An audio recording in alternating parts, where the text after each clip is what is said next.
Hi everyone, Happy New Year. My name is Alexandria Martin, and today's video is I'm not eligible for ADA, now what? If you're watching this video, you've either been denied access to ADA or you have never been eligible for ADA. However, you have an impediment that makes entering the physical building unsafe, or you're someone who has ADA, but you're questioning whether or not you'll be forced back into the physical building before phase three, or you know someone who fits into the three categories I just mentioned. Regardless, this video is going to touch on some things that I think will help you understand what you can do to advocate for yourself. So let's get started. Before we can even get into the I've been denied portion of it, we first want to make sure that you have truly exhausted all of your possibilities when it comes to ADA. So let's discuss the ADA denial letter language. The language basically says, based on the information provided on your Americans with Disability Act employee self-referral form, and in consultation with school sites and district personnel, it was determined that you are a qualified individual within the meaning of the Americans with Disability Act. It means that the individual satisfies the skill, experience, education, and other job-related requirements of the position with or without a reasonable accommodation. So this is a prerequisite for you to even be considered for ADA, is that you have the skill, the experience, the education, and whatever other job-related requirements there are that will even allow you to do the job to begin with. So that's some initial language that falls into your denial letter, that you're a qualified individual. All right. And then there gets into later on in the letter, it talks about the reason for denial. So denial is normally clumped into two categories. One is the employee's request for a reasonable accommodation is primarily for non-disability reasons rather than because of a disability. So some denials are because you do not meet the disability requirement. So that's the group I want to kind of focus on right now. This undue hardship. There are three factors that go into an undue hardship. It's cost to the company, outside sources of funding, like how can they accommodate you and still be able to get funding for themselves, and health and safety requirements, right? So it's important to note there's no responsibility by a covered employer to make the accommodation in part or at all, if doing so would impose an undue hardship on the operation of this employer's company. So this is a language that goes into the hardship language, that if it's going to impose a hardship on the company, then there's no requirement for them to actually, or for the employer to make accommodations for you. And I put however in green. The employer must try to instead find another accommodation that won't be as much of a hardship, ideally by seeking out an action that satisfies both the employer and the employee. So the language of undue hardship does give the employer an opportunity to say, listen, being able to provide you this accommodation is a hardship on the company. But the language doesn't necessarily stop there. There's a little additional steps that allows for you to seek something that can satisfy all parties involved. So the question that's being posed is, have all the steps been met? Has every step been met? All right, and that's something that we want to exhaust before we actually say, well, I've been denied ADA justifiably. All right, so let's look at this portion where it says your employer's acknowledgement of undue hardship is not the last step. Just because your employer acknowledges that having you out of the building is difficult for them doesn't mean that that's the end all to the conversation. The language actually carries a little further. It says trying to instead to find another accommodation that won't be as much of a hardship is the last step, right? That your employer and you can come up with a way that you can be accommodated and it doesn't impose such a hardship on the company in the long run, right? So it's a conversation. exhausting all possibilities. And it's not something that's just because there's a hardship, let's just stop. Understand there's a hardship, but how can we work together? Um, so if you might want to think of creative ways in order to create an opportunity for there not to be as much of a hardship. So if you know, for example, if you know if there is a non-MSO accommodation that can work, like maybe you could be in the physical building working in an auditorium, working in a gymnasium, working in the media center, or you're a reasonable distance away from the students and you are safe and in some way to the best of the ability of the employer, they're providing a safeguard for you. Or maybe there's a possibility that you know of a way to switch your schedule to provide through more MSO classes, that you're able to, um, a teacher who teaches the same content, the same grade level, whatever it might be. And it's a smooth switch between you two to give you a couple of MSO classes that would make your schedule completely MSO. And that's something that is doable and something that could possibly be an accommodation for someone who has a credible disability, but their absence from the physical building because of the 2 classes, because of the 3 classes, is a hardship. And maybe we can find a way to finagle and maneuver to protect you and also not create the hardship for the worksite. But discussing the hardship is the last step. Trying to figure out ways to make it less of a hardship for the employer and still respect the factor that's extremely important, which is your safety. So for those of you who have ADA, but you're questioning what kind of protections do you have with ADA, if more students return to the physical building, or can your principal, can your worksite declare a hardship and then automatically say that you're required to return to the physical building because it's in the best interest of the employer? Those are questions that people have, and those are valid concerns. There are protections and there are safeguards that are in place, especially when it comes to what does the LOU say about ADA? Our letter of understanding, specifically on page 6, talks about people with ADA accommodations.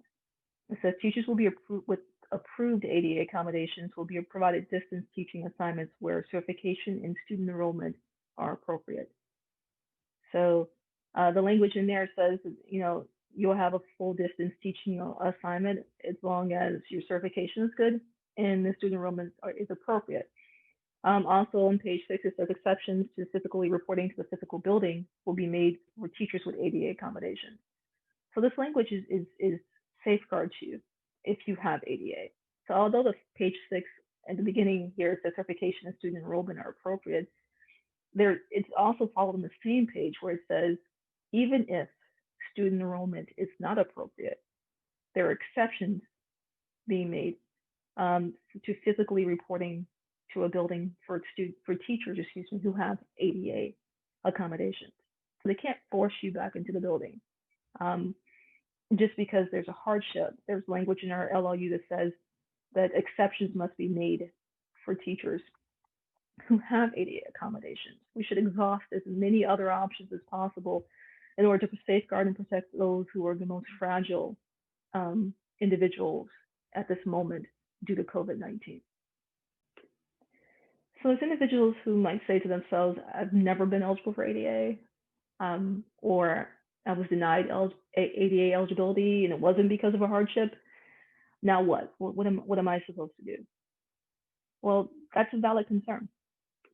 And I'll tell you that if you're a person who's not in a high risk group, but someone in your home is, some people might say, well, does that make me automatically entitled to reasonable accommodations? Am I automatically someone who can get ADA because I'm not physically in a high risk group, but I live with someone who is? And I must tell you that ADA does not accommodate this reality. The American Disability Act is for individuals who are disabled, who are working for an employer and trying to get accommodations for themselves, not for a relative or for someone that you live with. So, however, there is language in the LOU that does make stipulations and does create safeguards for individuals who are not in the high risk group themselves, but might have impediments, or individuals who may live with who are in the high risk group, or um, and that person might be home on ADA themselves, or you have a child who is asthmatic and they are learning from home, but you're in the physical building daily, and you find that reality to be um, unsafe for those individuals. Well, the LOU speaks to that reality. It says on page 6 of the LOU under teaching assignments, it says additionally, teachers who have indicated other impediments will be assigned distance learning teaching assignments to the extent possible. Teachers may be required to provide distance instruction to students from another school location for this purpose. This language actually, to me, it creates an opportunity for individuals who are not personally in a high risk group, but who have impediments that makes it very difficult for them to enter the physical building and feel safe to come home to their loved ones who are immunocompromised, or who, for some reason, um, if they get COVID-19, could have a worsened outcome. It speaks to that directly. It says that those individuals with other impediments will be assigned disciplinary teaching assignments to the extent possible.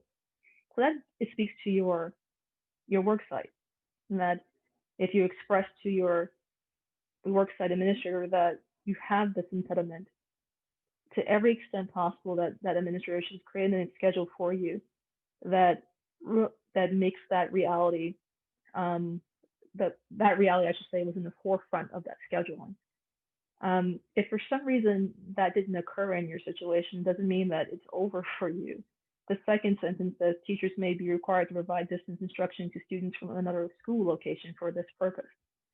So it might be the case that your work site just could not accommodate your request. It wasn't malicious. It was just it couldn't happen. There's a totally different sentence, that second sentence, that goes beyond the work site. It actually would be something from the region or the district who would have to intervene in these unique situations where the work site cannot create that environment for you and place you at a work site that can, as an MSO teacher. And that's the language that is clearly on page 6 in our LOU. I must say I have a grievance focusing on this aspect of the LOU that I requested, and thankfully has been escalated to a bargaining agent grievance, so that I believe that whatever my grievance outcome may be, that it'll be beneficial to the general membership to be able to utilize this provision of our contract. I don't, I personally don't believe that contract language is something that is just perfunctory, that if it exists, it should be executed and everyone should have access to it. Um, so what does the LOU say about impediments? Teachers who are experiencing other impediments not considered or covered as an accommodation by ADA, and who have a full schedule of distance learning, may be provided the opportunity to work remotely temporarily if student enrollment, parental choice, and school site factors permit. That's in physically reporting to the school site in our LOU. That's under that section. It says that. And honestly, our LOU speaks to it not being a requirement of you to work from the physical building if you have an impediment that are keeping you from successfully entering that building without causing a hardship at home. Maybe for an ailing relative or a relative who's immunocompromised. There's language within our LOU that speaks to this, and that protects you. So next steps for those with ADA denial due to hardship. So number one, consider what are the other accommodations that can be afforded to you at your work site. I would suggest not making a solitary call or running a single email unless you have some ideas as to how you can be accommodated at your work site, or a different way for you to be accommodated. That's not a hardship for the work site and also makes you safe. Number two, contact the person who signed the denial letter and ask what is another accommodation that can be provided, and suggest some of your own. So think about different ways that you can be accommodated. Think of ways that this could work out for you. And also maybe they'll suggest some things that might be beneficial to you. But number three, if you refer to a worksite to resolve it, if they send you to the worksite and say this is a worksite issue, ask your worksite supervisor what is another accommodation that can be provided and suggest some of your own.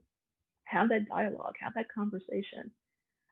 This is really not supposed to be a monologue. And this process is actually supposed to be a dialogue at this point. If it's a hardship, then let's figure out how we can make it less of one. And hopefully it stops at step three. But if it doesn't, then step four says if all else fails, speak to your union about next steps. That's grievance procedures, so forth and so on. You have rights, and you have an opportunity here to say, these are the things that my LOU says, this is the things that should be afforded to me, and all I'm asking is simply that you execute them. So next steps for those with impediments. Number one, email your worksite supervisor stating your impediment and your request. Most people probably have already had that conversation with their worksite supervisor, but maybe it was verbally and not in an email. I would encourage you to follow up in writing and say something to the nature per our conversation. These are my impediments, and these are my requests because of my impediment. And if you're denied, file a grievance if you see fit. It's your choice whether to file a grievance or not, but it is an option afforded to you if the LOU isn't being fully executed. And number three, then email the region superintendent your impediment and request. So sometimes the region doesn't know. Sometimes they have no idea what's happening at the work sites, and they're more than happy to accommodate, support in any way that they possibly can. Make sure to state that you were denied accommodation at your work site and you were hoping that they could assist in some significant way.